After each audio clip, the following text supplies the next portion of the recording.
While I've got such a high-powered panel here today, I'd be amiss not to ask a question I know some of our audience is desperate to hear your thoughts on. The power of AI to completely disrupt traditional learning institutions and universities. Let me explain where I'm coming from, and it may not be the best analogy, but I'll give it anyway.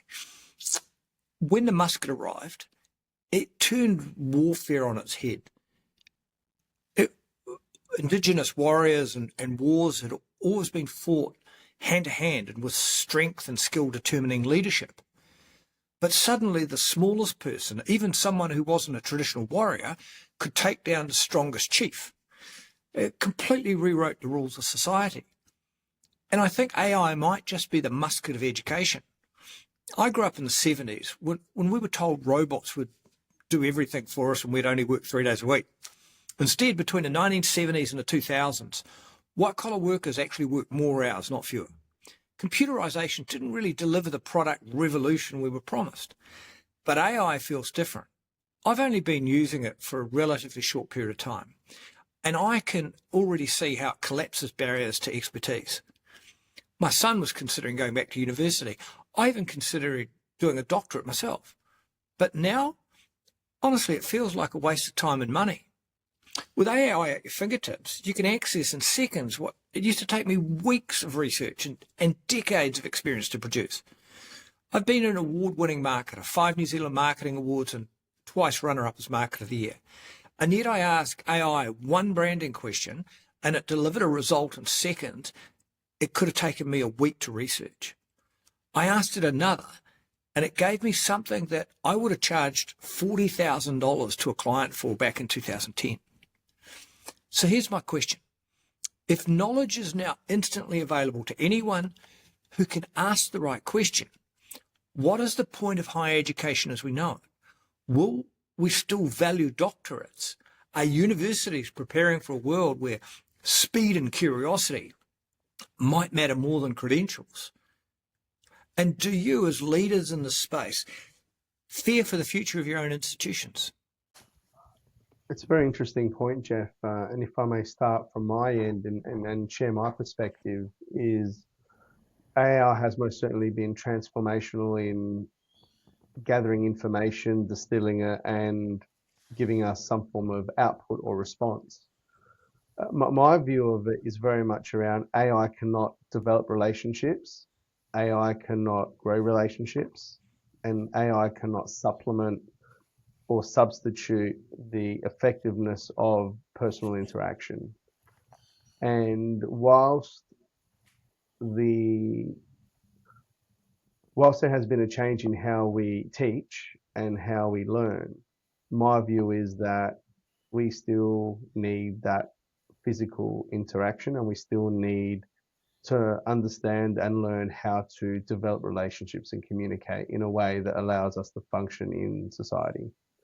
So I have a very biased view of its place, but what I would like to leave the audience today with is the message of do not underestimate the value and importance of knowing and building relationships, because AI cannot substitute and change that. And I think it's still very relevant in the world we live in today. Look, I totally agree, Costa. It's why I'm a host of SIM-PAC Live, because I figured that AI couldn't replace me yet. But the point I'd like to actually just say is that, yes, I think the contact with people is going to be more important than ever. But I was personally going to look at doing a doctorate, and now I look at it and go, why would I do that? Let me just ask Costa, because the rest of you are university professors. Do you think that our perception of university professors and doctors and the higher education is going to change in the face of AI? I think it has changed because people do not value information and knowledge like they did. So the basis of how they determine what value looks like for them has changed because AI has shown us that it's not the scarcity of information, it's the information now is easily available in a very short period of time, and it's accessible like it's never been before. So our value proposition in how we make these decisions, like you've just referred to, has changed because we now have access. Anyone has access to anything. Whereas in the past, the only way you could get your ticket to the door is going to university and doing a specific course. So I think because of the accessibility, um, our own way of how we value whether or not we should go down the traditional paths and continue to go to universities and do the things that we thought were all normal has changed because the availability of that information has changed and how we value that information has changed. So, you got people now looking at self-diagnosing themselves on ChatGTP and not going to a doctor because people have access to information that they didn't have in the past. It doesn't mean that the role or the ability of the doctors changed. It's just how we've attributed the value of that profession and information because of the accessibility factor is my view. I'd be keen to understand the panel's view on that, but we're most seeing a shift in professional services around information, like you mentioned earlier. But why do people still interact with professional services experts like us? It's because of the relationship piece that AI cannot substitute. So the core really comes down to how people value what, and once you understand what that is, then they make decisions accordingly. I can add some personal experience here. I think it's a fantastic multiplier. I got a couple of kids at uni, one doing engineering. I did engineering back in the late 80s. I remember getting stuck on engineering problems and having to go to the library and find professors and find people to get, over why my calculations for the bridge, will it fall up, will it fall down, isn't working out. And my son, who actually pays for the paid version of ChatGPT, just goes on, he gets stuck, goes on, and there's all the evidence of where he's gone wrong, and he learns from that quickly and moves on. So I think from that multiplier effect, it is fantastic. And I'm almost jealous. I think, gosh, I could have moved forwards in my learning so much quicker. But to Costa's point, I think it's the questions you've got to ask. Well, look, no one knows how good AI is going to get. Could it completely replace us? Could it have those original bright ideas? I think of, the innovation companies I've been involved with. Those ideas have come from, to Costa's point, human interaction with clients, understanding the problem, having a bright idea. And then I think, yes, absolutely, do ask the AI. We're looking for a material that has these qualities. That's what AI can do. It can search, millions of data points and say, this is a fantastic new material. This is a fantastic way to design something which uses less material and is stronger. But it's all about the questions you ask. Now, the question is, will we get to a point where they're asking the better questions, original questions than we are? Again, some people say they will, and what does that mean to humanity? Are we a little bit redundant? Hopefully that's not the case. But at the moment, I see what a fantastic multiplier it is for my sons. Yeah, and I just finished. We're doing a funding round at the moment, and every investor we ask says, "What is your AI strategy? Not do you have it, but what is your AI strategy?" So it's certainly here. I'm happy to try and have a go at that as well, because to me, we've talked a lot about information and facts, but you need to look at this also from a maturity perspective. I mean, we can look at this from the world of the less experienced, because many of us on this call have many years of experience under our belts and many years of learning. But largely we can recognize that whether something looks and feels right, we have developed our sense of self, purpose, and identity, either consciously or unconsciously. And our rationality is likely to drive us to question things that don't seem to fit and wonder about things like why we even need AI and what does it mean? But this wasn't the case when I was 16, even though I may have thought it. Today, I know I'm still learning. Learning is not just about the information and access to facts. And in many ways, this AI revolution may actually drive universities back to what their original purpose was. And according to my co-pilot AI colleague, And that was about knowledge, wisdom, and cultivation of virtue. So there are things like asking the right question. And the reason I got that response from Copilot was because I framed it in a way to take me back to what I already knew and entered in as a question, and that and enriched and coloured and arranged some of the thinking. There is also the knowledge or the wisdom to knowing whether the answer is right. I mean, I've been playing with AI quite a bit too, and sometimes you find it lies. Sometimes you find that it tells you what you want to hear because it understands where you come from, and it biases the whole way you think about things. And you also find that on the creativity side, I've actually tested it with some creativity things, and it's drawing on the information that is out there. So even when it comes back to me with a really creative solution, when you start searching a little bit more, you find it's actually only drawn that solution from somebody else's creativity and is serving it up to you as a creative thought. And because you haven't thought of it before, it seems like a creative thought. So understanding how AI works and that kind of proposition of it is really important. The last thing I'd say is that AI is only going to teach us what is already out there. And the role of the research, the role of universities, is that discovery of new knowledge. If you take on a PhD, it's not just so as you can replicate the facts of other people. It is because there's a gap in our knowledge base that we don't understand. Why does this work this way?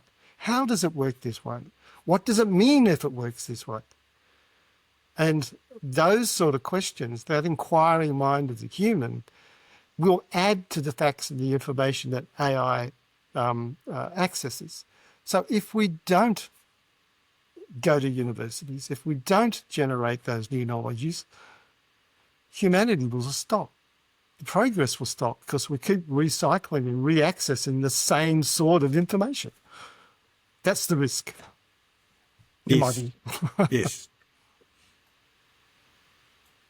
Anyone else got a comment? Susan?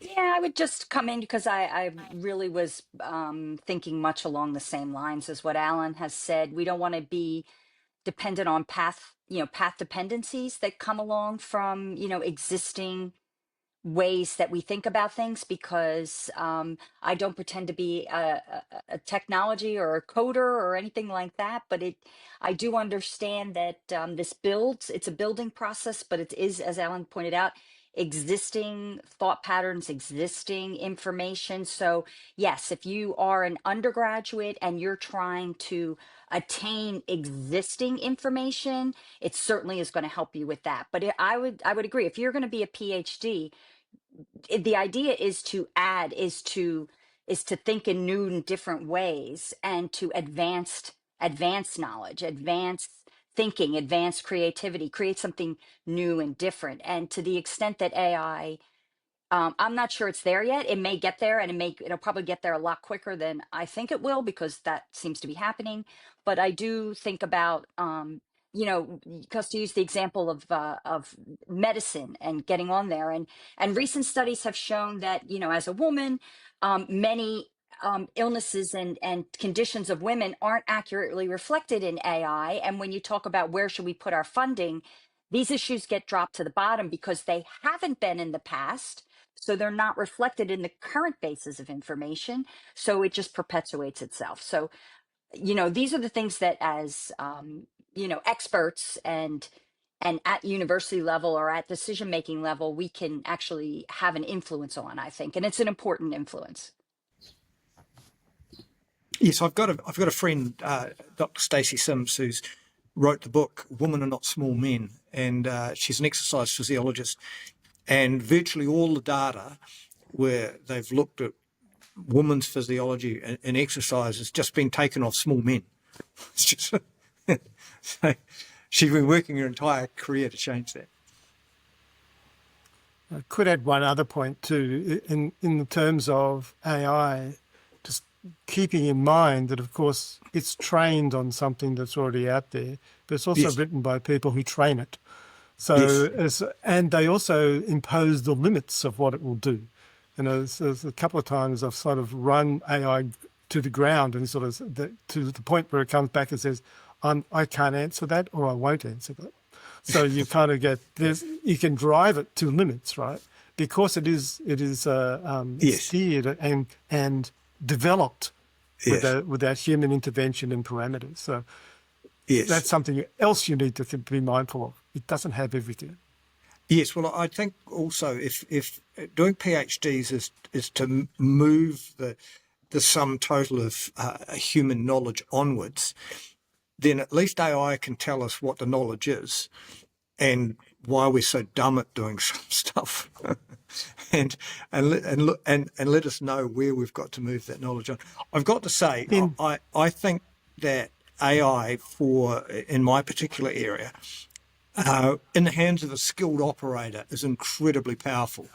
But I've had 30 years of experience, and I was at the top of the tree anyway before we got this, and so I know what questions to answer, and I know how to keep digging, and then at the final bit I can put my creativity on it.